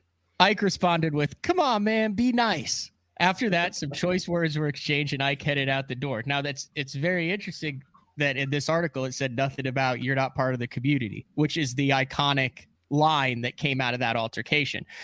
Steve Bowman and I, who Sexton was on the water with, think Ike didn't realize he was passing over the spot where Kevin had done much of his bass whacking in this tournament. In fact, he may have just been passing through the area. A few minutes after Ike left, Kevin looked up and thoughtfully said, "I think he's having a bad day." And Ike was indeed having a bad day. I mean, those two are the polar opposites. I mean, I'm sure Kevin gets perturbed, but Kevin, like Boyd Duckett, political correctness is a loaded word, so I'm not going to use that here. But Kevin is good at packaging his emotions. He's good at saying, here's what I think. He speaks in fully formed paragraphs. He's able to say things in a way that is understandable and explains his position. Whereas Ike is certainly smart. Ike is certainly the best interview out there, along with Palaniuk and Van Dam. But Ike is emotional. But here's what's interesting. What in my head I remember about that altercation is Kevin was there whacking him, and Ike in desperation roars in and comes in on Kevin. And it's Ike trying to get his way in on Kevin and Kevin holding his ground. Well, if you read this excerpt from what Jim Sexton's saying in this blog on June 14th, 2014, that's not what he described happened. He described that Ike was there and that Kevin came back in, and that Ike was passing through the area and then Kevin came in to protect his area, which is not the way that it was portrayed in the clip that we saw. Would you agree? I agree. It was exactly the opposite, or close to exactly the opposite. Yeah. I mean, he was there. This is before anyone had seen it or anything. This is Jim Sexton sitting on the water watching it and saying, "Hey, here's what we saw transpire," which was different than the 30-second clip that we saw with the "you're not part of the community, come on, man," and then Ike leaves. What's the movie? What's the name of the movie? Rashomon. Google it. Look it up on Wikipedia. But like, there were other people there too. I seem to remember that Jeff Crete was there, and Crete was tight with Van Dam. I mean, they were buddies. So like, do you have different standards for different people? Do you get pissed off when your roommate comes within? No, do you allow your roommate to come within 20 yards of you, but you let someone who you don't like not come within 100 yards of you? Are there different sliding scale standards depending on who the altercation is with and what their history is? Yeah, I don't know. That's great. I don't know. I mean, it's complicated. It's really complicated because On some bodies of water, being within 20 yards of someone may be perfectly acceptable and absolutely necessary. On other places, being within 200 yards of someone is too close. We'll never overcome those gray areas completely. Good stuff, Pete. All right, next one. The next one I want to talk about generalities, and it kind of dovetails from that point I just brought up about letting your friends get away with more than your enemies, is we hear certain groups characterized certain ways. I've heard certain people who are sort of in that good old boys network say the Japanese anglers are hole jumpers, or the Canadian anglers are hole jumpers. Or the young guys don't have respect. The young guys don't have respect. Yeah. I mean, you hear people pigeonholed and listed as groups. And I think there are group rivalries there, and we treat people differently based sometimes on the group that we're in. I mean, I assume you talked earlier about 5-pound test. I assume if I see a Japanese angler out there, they're going to be throwing 5-pound tests and doing that. But which not isn't right does. Because Marizo, one of the greatest power fishing Japanese guys of all time, and never when he fished, hated throwing the finesse stuff. And Takahiro as well. Yeah. Major power fisher. It's funny you said, I bring that up because I brought up Rashomon, I brought up the Japanese anglers, and I'm thinking back to the historic Falcon tournament in 2008 that Paul Elias won, which we will get into. There was another beef there.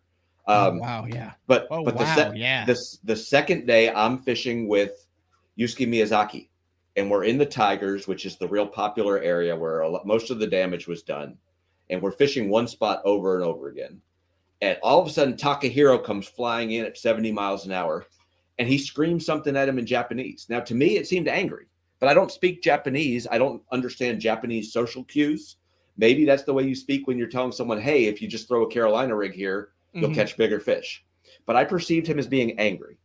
And maybe he was angry. Maybe he was inviting him in. Maybe he was saying, hey, could you leave here in 5 minutes? But I think there was a beef. There may not have been a beef. But getting in there was one of the great beefs in the history of the sport. And it was one that really, I think, my sense is, destroyed a friendship, was that Byron Belovic and Aaron Martins got into a beef in that same area during that same tournament.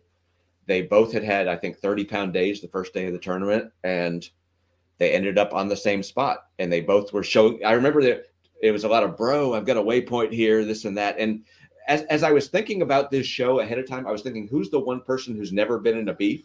And I was saying, well, Aaron is the one person in the sport who is universally liked.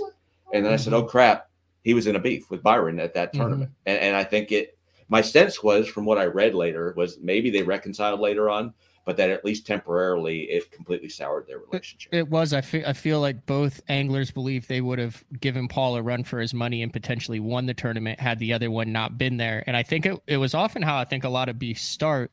You had one angler, you don't have just one spot, and it's a big lake. So you have one angler that rolls up and catches him at 11 and leaves at 12, and another angler shows up at 12:30 and jacks him until 1.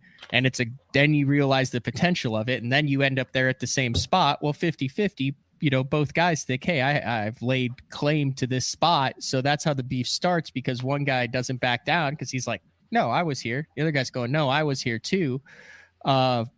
And I think, if I remember correctly, that's kind of how that went down. They both had fished it at different areas. They both had waypoints in the same area. They both had caught fish there in practice, but they all didn't believe the other guy had.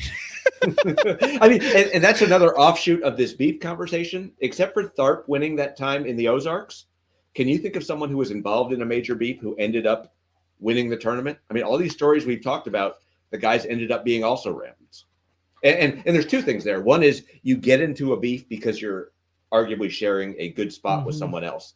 The other thing is, I think a lot of people, it mentally takes you out of your game when you get in a beef. You spend more time worrying about the beef and protecting your spot than about actually fishing. Yeah, no, that's a good point. I was trying to think. It takes a specific tournament too, especially a spot tournament, like a Kentucky Lake or a ledge tournament or other. I remember kind of an organizational beef along that lines. Remember when several FLW Tour anglers, I think there was an invitational on Kentucky Lake that practice started the third or fourth day of the Elite Series event, and there was some friction that was created because the FLW anglers were simply going around, and there were photos of them waypointing where the Elite Series anglers were fishing in the tournament, and several FLW anglers got disqualified for that. Or they had to fish in Barkley, I believe. They could only fish in Barkley in the tournament or something like that, to where they were deemed. What rule did they break? I don't know. I think it was maybe a sportsmanship rule or something. Because I remember, I'm thinking this might have been the same tournament. It was 2009. It was the one that Bobby Lane won on the bass side. On the shell bed. And I remember being out there in the boat blogging for bass, and I guess it wasn't against the FLW rules at the time that you could troll. And I remember in practice, not in the tournament, I remember seeing several guys trolling down the ledges, and they would just hit a waypoint when they would hit a piece of shell or when they would catch a fish, and thinking that was bizarre. But I don't remember the second part of that. I think that was it. Yeah, the Aaron Velvet Beef was. You good for another segment of on the water altercations, Pete? I'm enjoying this, and I think you've kept your job so far. I've kept my job. I haven't thrown anyone under the bus, but there's still time. I got plenty of time. All right, BTL on a Monday with Pete Robbins talking bass fishing altercations. We'll be back right after this. Great thing about the new Sensation soft plastics from Big Bite Baits, heavily scented, super soft, buoyant, comes in 7 great new shapes. I've got a couple of them of my signature series, the cliffhanger worm and the ramtail craw. Great for a flipping jig, football jig, swim jig, all that. Several other great shapes. Really excited about it. We've worked over the last year, catches fish all over the country, and I think it's going to catch fish for people everywhere you try it. The Spro Little John crankbait has been around for almost 15 years, and it is one of my go-to crankbaits whenever I need a fish in the boat. So you can never have enough new colors. That's why Spro's coming out with a handful of new colors, including Pearl Shad, which has this bleached out white look, but it's got this pearlescent, really, really pretty. We've got Copper Shad, which looks amazing in the water. It's got that purple flake on the back, really, really pops in the water.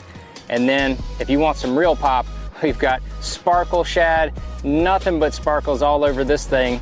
And then last but not least, we've got the matte Sexy Shad, just a really different looking color for a crankbait. So you want to give them a little different look, that matte Sexy Shad is definitely the one to go with. All these colors are available in the original Little John and the MD. Are you looking to install your own fishing electronics? The solution is the Bass Tank Power Harness. It takes the guesswork out of installation. No more voltage issues or interference. Designed by an engineer so that you can get professional results right there in your own garage. Installation done right with the help of the Bass Tank Power Harness. You can feel confident knowing that your installation was done right. The Bass Tank Power Harness. Give us a call or order yours today at thebasstank.com. Get the best patterns backed by tournament data. Start by finding the best 10% of your lake. Know exactly what to look for and what to throw. After that, just put them in the boat. Try the Deep Dive app today. Look at that beast right there. Have you considered purchasing new electronics for your rig? The type of mounts you choose to protect your investment should be part of the decision-making process. No matter if you prefer 1, 2, or 3 graphs up front, Beatdown Outdoors has a solution for you. Adjustable, versatile, rigid, and made in the USA. What's your ultimate electronics setup? Check out the full selection of Beatdown Outdoors products by visiting beatdownoutdoors.com. Having confidence in your tackle while on the water is one of the main things to success, in my opinion. In the last couple of years with Denali, I've had just that. From anything from spinning rods, casting rods, tungsten products, even now to casting and spinning reels, I have the confidence to go out there and get the job done and know that all my equipment is going to handle it and do it just the way I want it. The thing about Denali is you've got great quality products at a great price point, so make sure you check them out. Welcome back, BTL. It's BTL on a Monday as we kick off a new week, talking all things beef related in the bass fishing. And I think we got to stop using that word, because then we'll inevitably have someone that's like, hey, we'll do the beef and bass drinking game. Like they did that when we had Biffle on, not this time, but the time before. And I did a whole show on bush flipping with Tommy Biffle, and people were like, drink every time he says bush, which it got just absolutely ridiculous. Well, why does no one seem to dislike? Maybe they do, but no one seems to dislike Tommy Biffle. Like he doesn't have. Because he's bad a reputation. likable guy. But he's been in more beefs with anyone ever. I know, like but old listen, school versus, but there's right. just that certain guy. There are certain guys that get a pass, and I don't know where it is, but they get the line between jerk and that's just who he is. You know what I mean? There's certain. It's like in every single sport, though. You know what? There's the old guy who like you go to a wedding and it's like a black tie affair. And there's always one old guy who can like show up in jeans and a snakeskin. Yeah, and they shirt. say that's just Uncle him. Bob. Yeah, that's just what he does.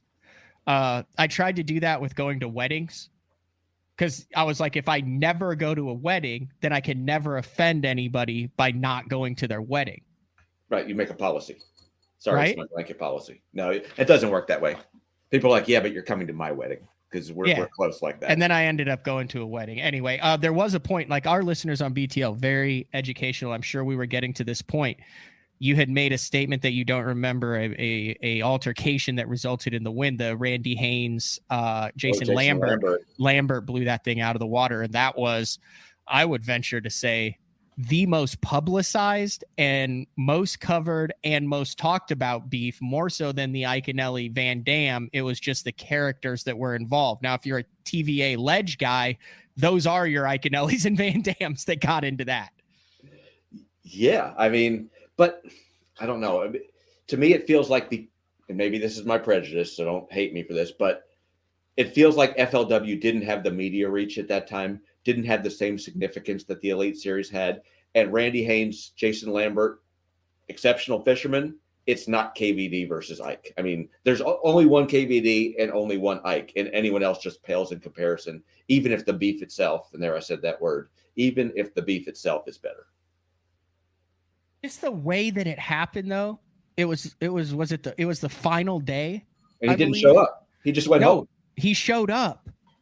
It was live. It was happening on air. I remember Travis Moran talking about it, who was a host of FLW Live, and him and Lambert were jockeying for position for the lead of the tournament. Lambert knew he had a faster boat than Randy Haynes. Haynes only had one spot. He thought he laid claim to the spot. Lambert had been fishing it. He thought, well, if I'm faster, that's me. That's my equipment. Like I'm the one who tweaked my prop, who made sure I was running right. We both have claim to this spot. It's a good spot. He tells Randy, we can fish it together. If you remember watching that, Randy, old school, man. I mean, old school. Didn't think that was right and took it to the house. He put it on the trailer with $100,000 on the line. Now some say, well, that's because he knew if he didn't have that spot, he didn't have anything else. He wasn't going to win anyway. Then on top of it, he shows up, he fishes a Forest Wood Cup because he qualified for it still, and he retires. Yeah, that's literally taking your ball and going home. But he had another, if I remember correctly, he had another source of income. Like, yes, 100,000 is 100,000, and whatever that Forest Wood Cup paid at that time, I mean, that's real money. But still, if you have another source of income, it's walking away, but it's not quite walking away. Like if you're some dude who's $80,000 in debt. May 19th, 2008, Bass Fan. With the day 3 field reduced to 30 competitors, the duo staged a boat race to the spot upon takeoff. Lambert arrived first, just seconds ahead of Haynes, and they began fishing virtually shoulder to shoulder. FLW Live video showed that Haynes became frustrated with the close quarters situation, eventually telling Lambert he could have the spot to himself. Quote, I'm taking it to the house, he said. I've got work to do. Haynes owns and operates a hardwood floor installation company. There were no harsh words exchanged between the anglers. The video snippets were broadcast on FLW Live. Lambert can be heard suggesting that they share the locale, which demands a specific bait presentation from a precise angle, but Haynes opted to depart and head to launch. Reached by phone an hour later en route to his home, Haynes said the scenario from his perspective was an ethical issue. It's more of a sportsmanship deal than anything else, he said. I'm kind of old school, and I fish because I love it, but I don't want to fish like that. It's just where the sport is now. I was the leader, and I'd pretty much sat on that spot for 2 days with nobody around me. He beats me there today because he's got a faster boat. If that's the way it's going to be, I've got other things to do. I'd rather see my kids and do hardwood floors. Bam. Now, I mean, some people have suggested as we go through this, a lot of these beefs have happened either on TVA ledge tournaments or in Florida. right? Yep. Some people have suggested, well, we could get rid of this problem by not having spawning tournaments in Florida or ledge tournaments on the TVA. That's now, so. I mean, I don't think you would get rid of the problem because it's going to happen wherever you go. I also don't know that you want to get rid of the problem. I mean, no.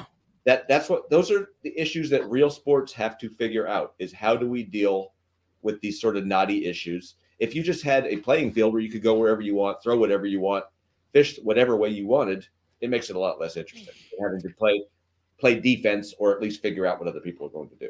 All right, maybe a little bit out of line with the Haynes-Lambert beef as far as chronological order, where just I saw that comment during the commercial break, but where did you want to pick back up? Here's where I want to pick back up, and I'm glad you talked about a TVA, like, because I have a memory, and I don't know if this is true, but it makes for a good story if it's true. Even if it's not true, it makes for a good story. When Jeremy Starks won at Wheeler, and if you remember, it came down to a two-man horse race between him and Van Dam. Mm-hmm. I have a memory of Jeremy Starks on one of the days wearing a T-shirt that said Kevin Van Who. No, I think he said it on stage. Did he have the shirt? I think he said. I think he took the lead and said Kevin Who on stage, and then was like, afterwards was like, oh, maybe shouldn't have done that. But if you do that, you better win. It's a line from The Wire. You come at the king, you best not miss. And he came at the king, and he won.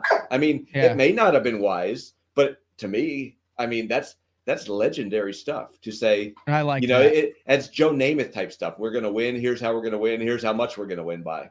Yeah. No, I like that one. Of course, Van Dam's still out here and Jeremy Starks is not, but he had his moment in the sun. That's all you can ask for. Doesn't he have multiple Elite Series wins? Yeah, he won there, and he won at Amistad. Douglas. Douglas in the strolling tournament he won, I think. Yeah. With Britt Myers leading, and then he went on to win.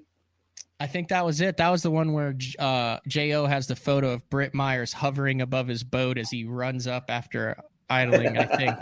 Remember that? Didn't Britt Myers have like a 3-tournament string where he just went unconscious? Yeah, and Britt will never get in a beef because he's one of the nicest guys around too. Yeah. All right, next beef. I'm remembering all sorts of beefs now that actually were fairly public. Well, you feed one to me because I'm running low. All right.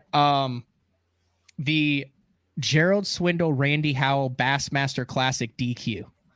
See, that's not a beef, but again, that's one of the greatest lines of all time because I don't think it was a beef. For those of you who don't remember, it was at Lay Lake or Logan Martin, one of those Alabama lakes, and Swindle's midday running up to a spot. Randy Howell is fishing his spot, and Swindle runs really close to him. And it's all caught on camera. It was determined by the powers that be at Bass that he ran too close to him. I don't think there was a protest. And Randy being sort of affable out there, he just low keys it. He goes like, man, he shouldn't have done that or something like that.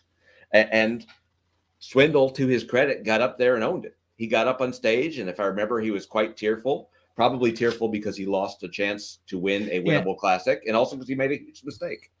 I guess maybe that beef was more Swindle cameraman than Swindle Howell. What's it like if you're the cameraman and people don't like you and you're stuck in the boat with them all day? Has there ever been any of that?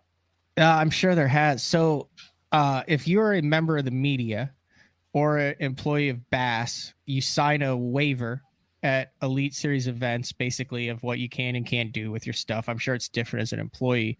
But one of the things in there is that if you see a rules violation while you're on the water at the tournament, hear about it, whatever, you're obligated to report it.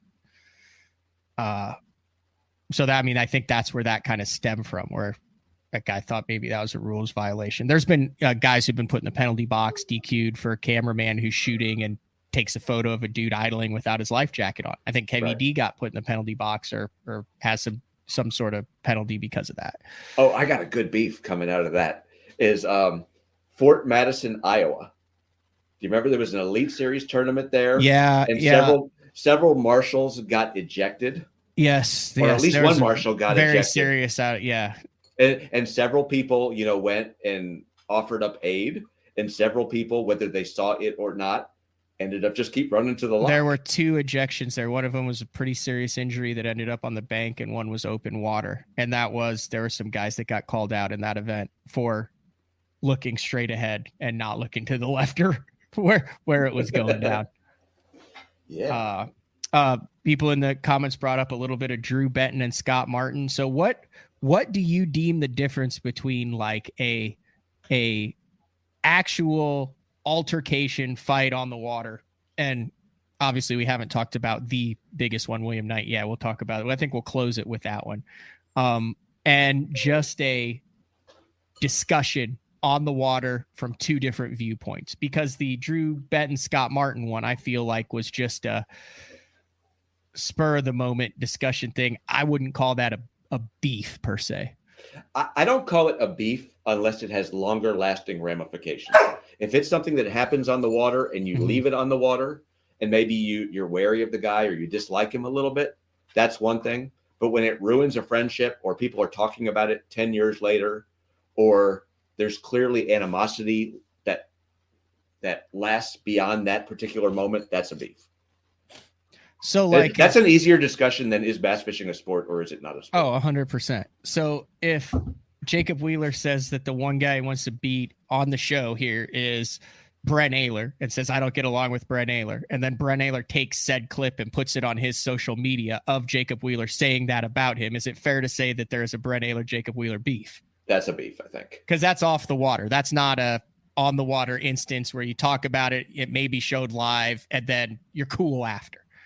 No, or, beyond that sort of institutionalized, memorialized beef, there's also if it results in police activity or something, or something with, a personal injury or damage to your gear, anything like that. To me, that's a real beef. Like if you have a record because of it, or you have a mugshot because of it, that's a real beef. Yeah. I mean, obviously the big one is the battle in the lock.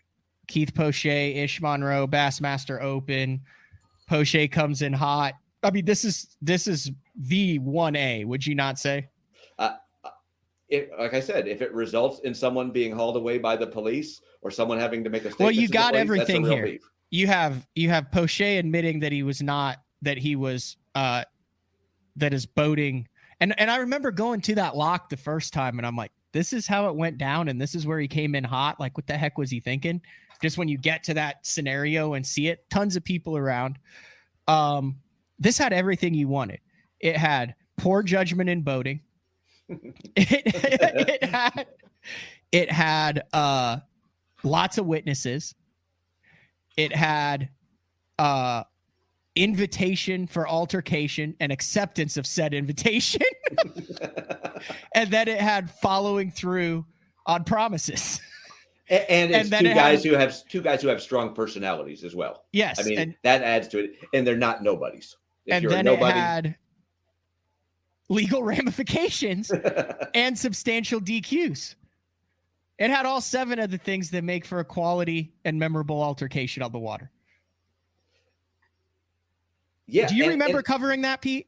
I wasn't there, but I remember thinking about it and writing about it. The hard part of being a writer in this sport is, especially in the age of social media and Bass Boat Central and all of that, by the time something like the walleye cheater scandal happens or the Ish Poche thing happens, a lot has been written about it. It's hard to have a new take on it, and everyone's sort of viewpoints come out. And I don't really want to, in my spare time, write something that's not going to be distinctively me. But that's what I'm not saying the sport needs that. The sport doesn't need more unsportsmanlike activity. It doesn't need more arrests. It doesn't need more damage. But it's understandable. Like when you have an NFL player who's violent off the field in everyday life, it's never justifiable. But when we celebrate people for their violence and for their willingness to put their bodies out there and their willingness to destroy other people, it's understandable why NFL players sometimes can't turn it off in real life.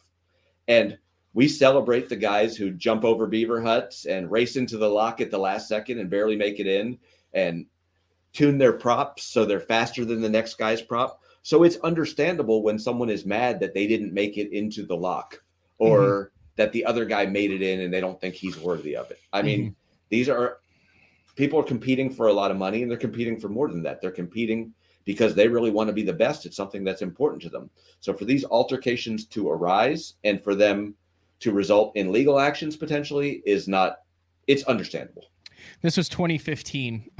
This is the Ish and Keith Poche. The confrontation was which I've just learned stop being able to pronounce certain words on BTL, which is a real issue. Charcuterie.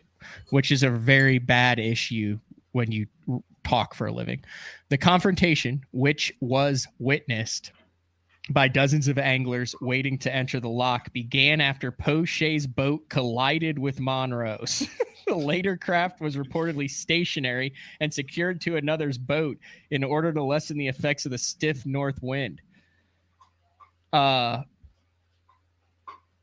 Then I guess there was a altercation. Monroe attempted to board Poche's boat after the two got into a heated verbal confrontation outside of the lock on the south end, providing passage to Lake Kissimmee. They immediately made physical contact, which resulted in Monroe entering the water and Poche losing his balance and falling backwards onto another competitor's boat with the lower half of his body becoming submerged. But think about how that was phrased. What did you say? They immediately made contact?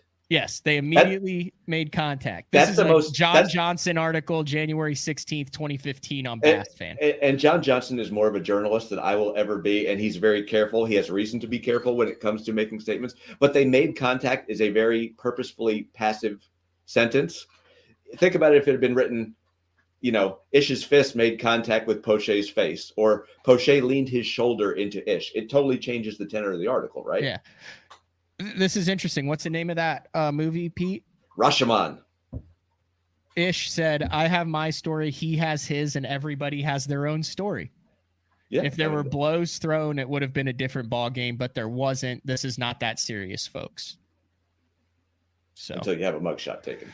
Yeah, and then I think Ish got arrested for it, and then they're talking sorry or not. I think Poche was banned for a year, was he not?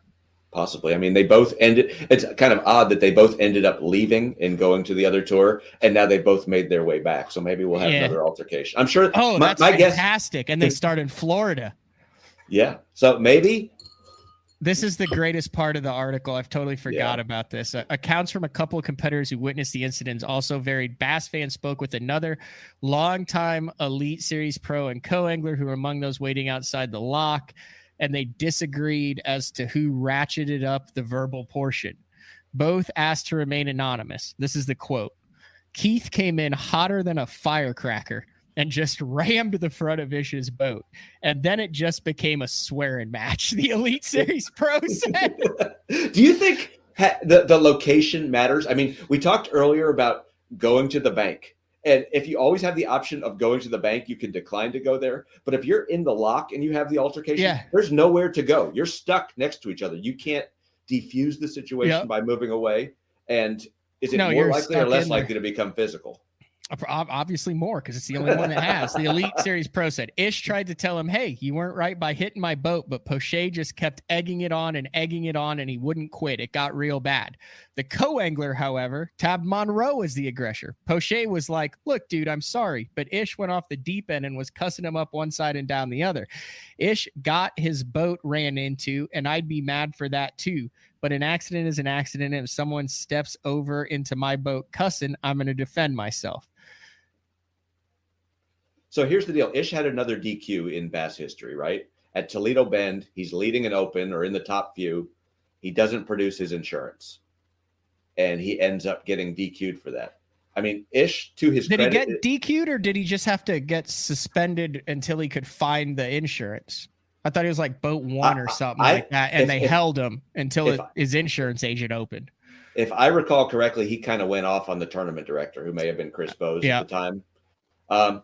To his credit, Ish is always willing to be outspoken. I think sometimes that works for you. Sometimes that works against you. And he's another person who's very smart when it comes to marketing. He's obviously made decisions, whether in the heat of the moment or with more thought, that he thinks are best for his career. Yeah. I don't want to risk glorifying altercations. We've done BTL for This is the 19th year of it, and we focus on entertain, educate, and engage. It does fall into the entertaining part, though. That sounds like a Jackie Childs from Seinfeld. We're going to entertain, educate, engage, Well, and that's elucidate. That's a Mark Jeffries deal. And then I was at like a movie theater like 5-6 years ago, and like the movie theater company's slogan was like entertain, educate, and engagement. And I was like, ah. So Jeffries goes and sees Toy Story, and you come back with a slogan. No, I don't think so. I think it's pretty 3 common things that everybody wants to do. What else you got? Like I said, I think your job security, if you have any issues on this, you can 100% pin this on me. I'll never be surprised at how thin-skinned people in the fishing industry are. But, one thing we didn't get into, and this is probably something for a future show for you, but media beefs. I mean, I think there are podcasters who may not like you. There are other writers who I know don't like me. There are fishermen who I know don't like me. I think there was probably some Bass Zone rivalry back in the day. At one point in time, I will say this live on air. I think I might and Jeffries have talked about it, and they're chill now. I'm not even sure where John Storm is. He's right now skiing in Buffalo, I think. I've always been cool with everybody. See, there I am trying to deflect beef, and but anyway, at one time, I guess supposedly Jeffries was trying to get into it and cover it with Bass Zone, and there is some stuff that goes back and forth, and let's just say Doug Grassian, the Bass PR guy, yeah, I remember, literally put a strip. Literally, I cannot stress the word literally enough. Put a strip of duct tape in the middle of the media floor and said, Jeffries, you're not allowed to cross this strip of duct tape. John Storm, you stay on this side of the duct tape, and you're not allowed to speak to each other. Well, and if any of you cross it, you're out. I was in the middle of that beef. Oh, you were in the no, not in that beef, but I was like a piece of property, part of the beef. I was like the child in the divorce between the two of them, or in the custody battle. Like I started off my writing career more or less writing for Bass Fan, doing freelance pieces here or there. And then Jeffrey approaches me. Jeffrey says, I want you to write for me. Here's the work I'll give you. And I said, that sounds great. That's a great opportunity. He says, one condition, you can't write for Bass Fan. And I said, okay, I can live with that. You're giving me enough work and you're paying me better than they do. That's fine. And John Storm got mad at me. And it turned out, I think Storm had once called the Bass Zone team a garage band in a disparaging way. And Jeffries understandably got very upset with that. Which at the time, the studio wasn't a garage. No, it was. It was finished out. I mean, it was a full-on studio in there, but no, that was good times. But it motivated. It was motivational. Yeah, it's like fishing against the best fishermen out there. You had very different models back in those days. Yeah. I feel like Bass Fan took a more journalistic approach to it, and Bass Zone was more innovative. And you were on the scene all the time. You were there at the tournaments all the time. So I'm not saying one is better than the other, but the complement of the two of them elevated everybody. Why don't you think we talk about it in every other individual sport, especially NASCAR? I mean, that is the biggest thing ever. I mean, they're like, we got to find the pits. You got guys throwing the helmets at each other. You got the guys covered at it. I don't know. It's just weird how it isn't in fishing. And you would think it would be even more in fishing because you got all day to stew about it. Like, I'm going to freaking read him again. I'm going to teach him a lesson when he gets in today. Yeah, I don't know. I don't know why we're so safe. Is it because there's no helmets? Is it because there's no distinction? Is it because, you know what I mean? Yeah, I think we savor the fact that we have a nice guy reputation. And part of the good thing about this sport is that the pros are accessible, that they're willing to educate and engage. And what was the third one? Entertain. Some of them are willing to entertain, some of them not so much. And I don't know. There's room. I heard someone talking about this recently. There's room for villains in the sport too. There's no one who's universally disliked. Is Ike a villain? No, man, Ike has done more for the sport than just about anyone. I'm not saying he hasn't done more, but when you got a guy who's a GQ top 10 most hated athletes of all time and Mike Iaconelli's on it, I think if you were to pick a villain of the sport, it would have to be Mike Iaconelli. Now, I think that over the past decade, he has done he has transformed himself from a lot of that thing, but I still think if you were to pick a controversial or a villain, it would be Iaconelli, especially when you go back to the American flag, the classic DQ, the incidents, the screaming, the dog stuff at the classic, the GQ article, the flames, the never give up throwing, the tell-all book. I mean, how could he not be? Yeah, there are more people who are happy when Ike drives his boat up onto the bank of the Sabine, or when Ike does something stupid. Into the... Yes, he's a villain in that respect. And I even think back, there was an early Elite Series tournament on Champlain. This was a televised one where Brower catches a fish and he pulls it up and starts yelling. And he says something like, "Hey, how about that, Iaconelli?" And there was there's a million of these. You just keep jogging my memory. There was a time when Ike said in Bass Times that I don't envision a season where I don't make the Classic. And there was a plan among a certain cadre of anglers where they were going to all send their copies of that magazine with that highlighted to his house the year he didn't make a Classic. Really? So, I mean, he was cocky. He was from the North. He changed the sport. But you add that Mount Rushmore of bass, and Ike as the first person to fully embrace the media side of it, there's no question in my mind that he's that fourth person there. Okay, so this is probably the weirdest beef of all time, and if you don't have any others, we'll end with an obscure beef that at the time involved the local newspaper talking on the record when you thought you were off the record, Jerry McInnes and one of my best friends, the Arkansas River. One of my best friends after the Arkansas River tournament, I think it was in 2014, 13, 2011. Oh, my timing is off. He said, "I'm willing to." No, I think the quote was, "I will go on the record about this. This tournament was a cluster F." Yes. Is that the beef you're thinking of? Yes. But that wasn't the beef. It was the beef within the beef. The tournament was a beef itself. 110 degrees, horrible fishing. Brower versus JVD running down to a pool. Craziest beef in the history of the game.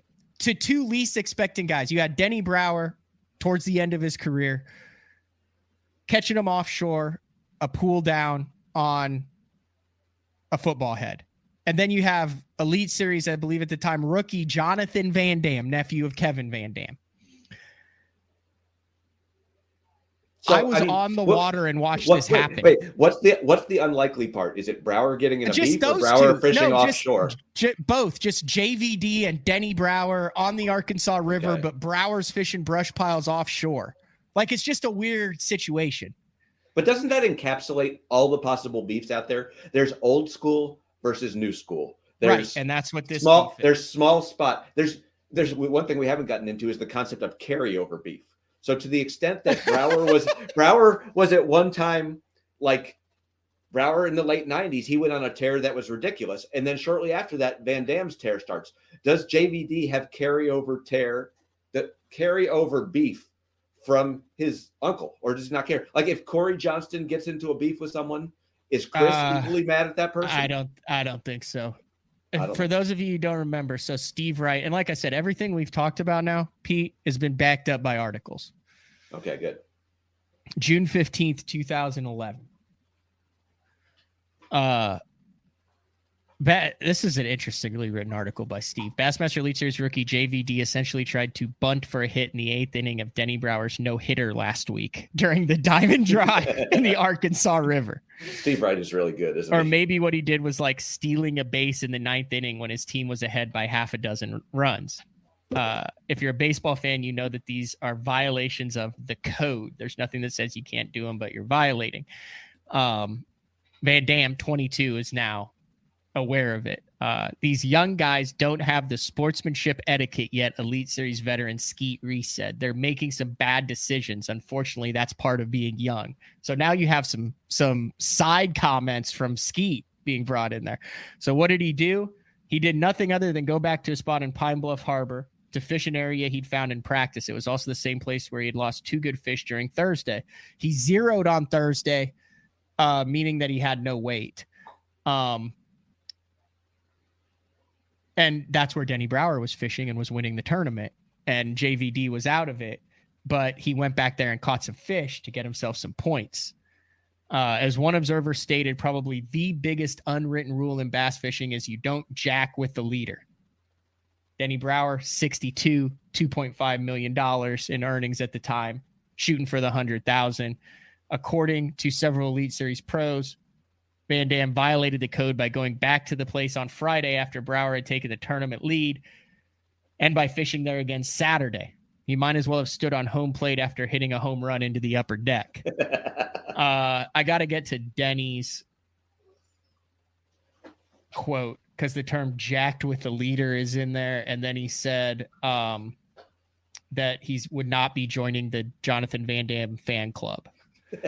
But this would not have gone public either had it not been for Denny talking to, maybe, were you there? I was not there. Steve Wright or Steve Price, probably Steve Price, about it. You know, they're way back, and he's like, rah, rah, rah, rah.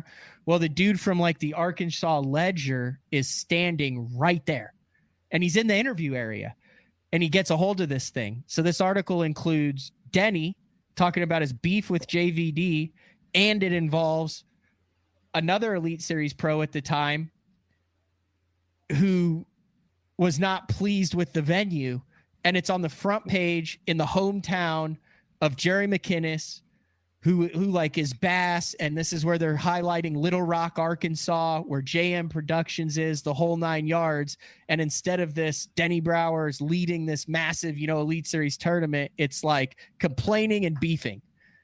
And it was very interesting. There was a very interesting vibe for the final day of that event. Of all the people in the history of bass fishing, Denny Brower is the one I would be most afraid to have beef with.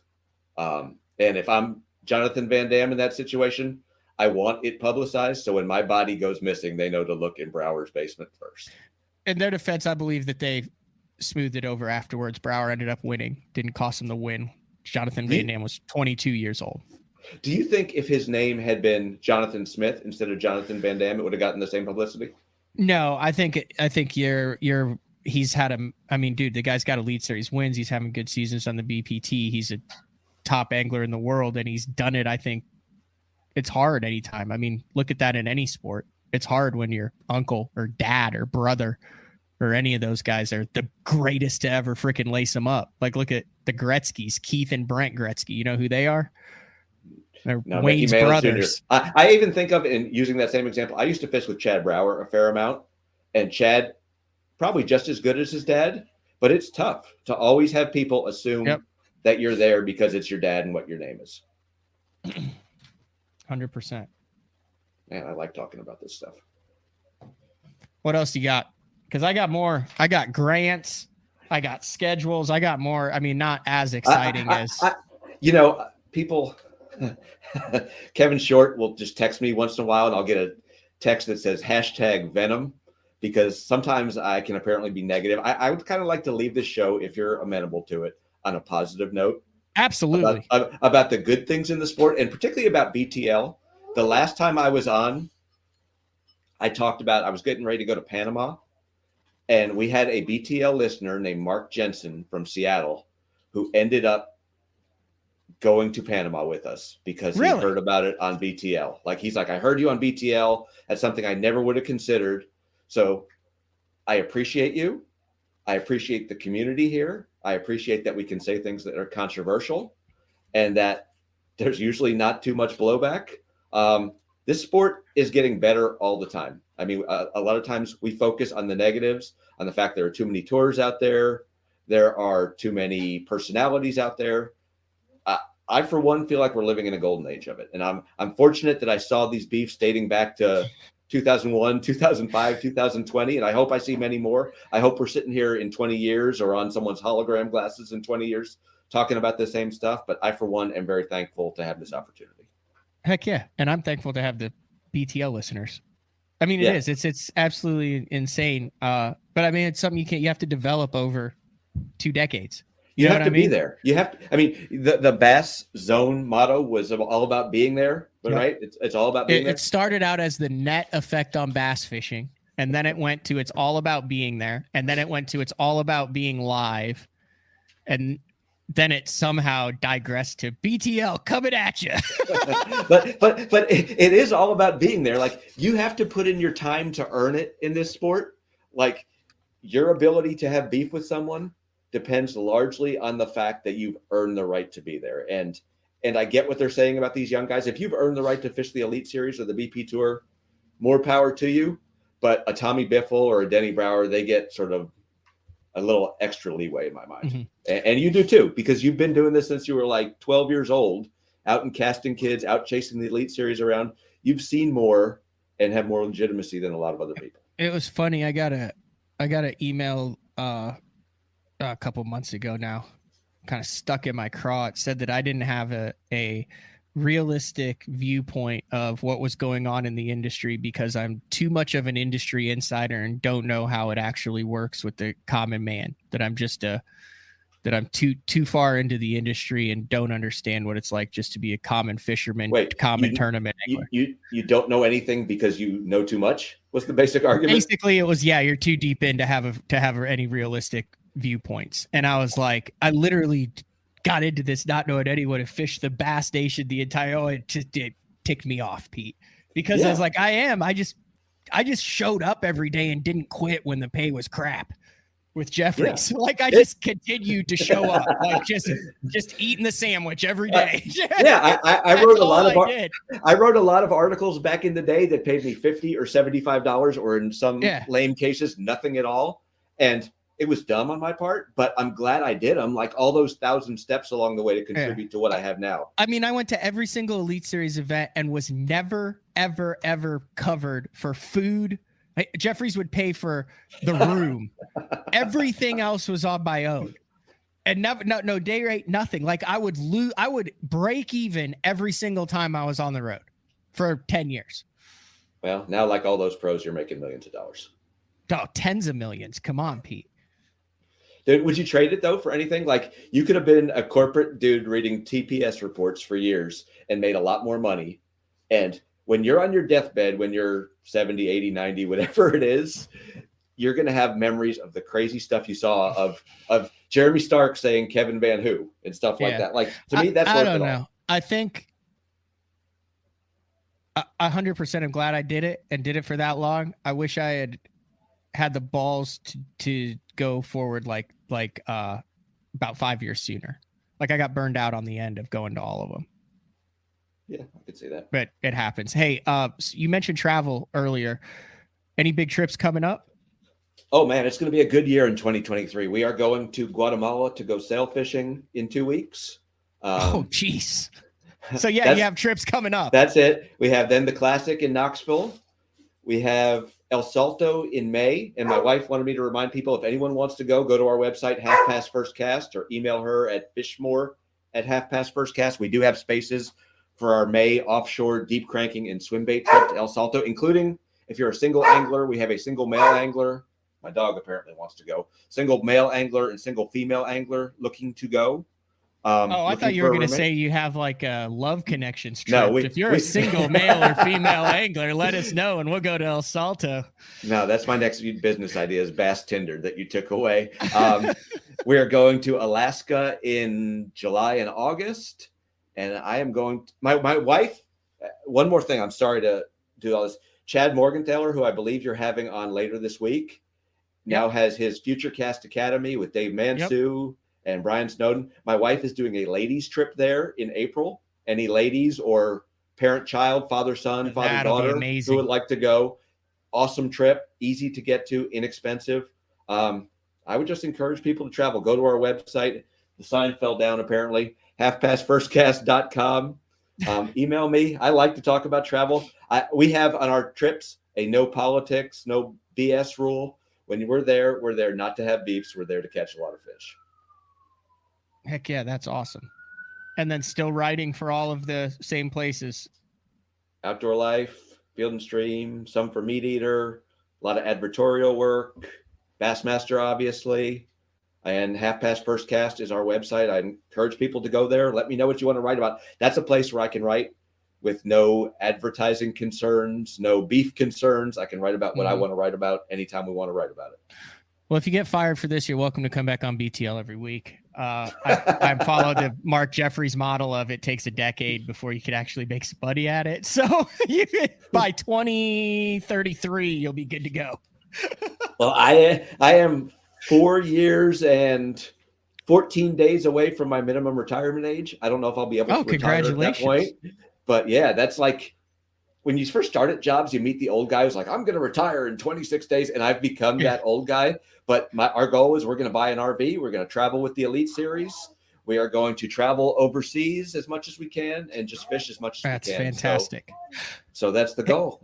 I would be remiss if I did not mention this during the show today. If you were brought up in any of the beefs and you are an angler who was mentioned today and it was not portrayed the way you thought, you are more than welcome to jump on BTL and say how it actually went down. Shoot me a text, shoot me an email. The goal here wasn't to throw anybody under the bus. It was to just richen the history of tournament bass fishing with some memorable moments from the past 20 or 30 years of fishing. And hopefully we accomplished that and everybody had a good time. It wasn't intended at all to screw anyone over.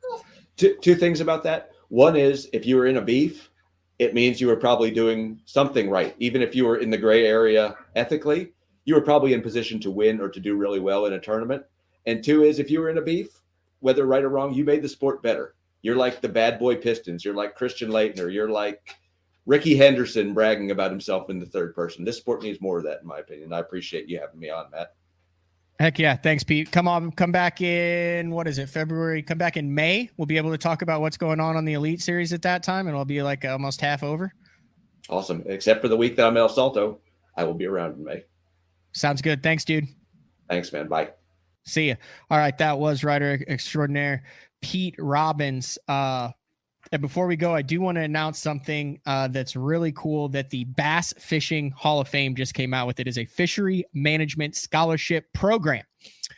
And I will get Gene Gilliland on to talk about this more, but the main goal of it is to provide financial resources for high school and college bass anglers looking to pursue careers in the fishery management field. The Bass Fishing Hall of Fame board is instituting a college scholarship program for students seeking it. Up to $15,000 will be awarded in July of 2023. So if you guys know anybody who's in college, who is a high school senior, who is getting into the fisheries management field, we want people who kind of the Bass Fishing Hall of Fame is looking to really support that with up to $15,000. Gilliland notes that the scholarship applicants must be a high school senior, currently enrolled in a 4-year college. The application deadline for this is May 31st. So go to www.bassfishinghof.com/scholarship if you or anybody you know is interested in this.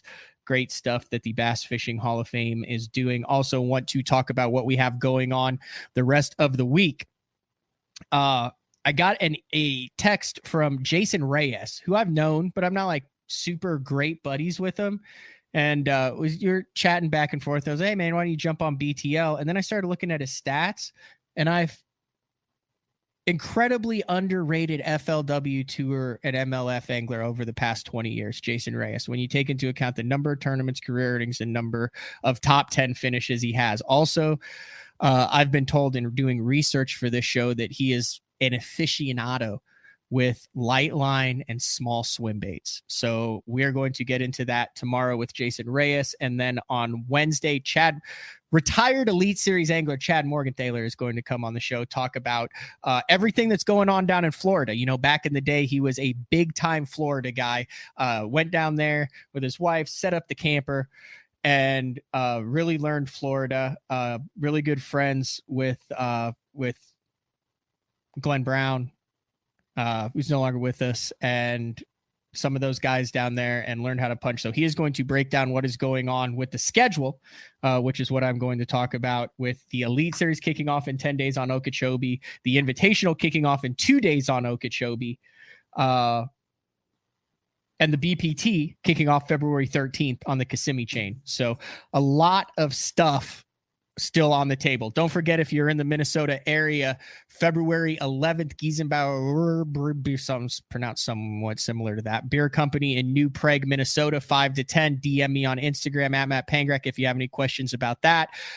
Fantasy fishing wise, there is a Bass Talk Live group now available for the Tackle Warehouse Invitationals, the BPT and Bassmaster. Just go to the groups. They now have public groups on FLW or MLF. Type in Bass Talk Live, all capitals. Those are the groups that you will see there. Those are up there. Same thing on the Bassmaster Elite Series. We have Sunline,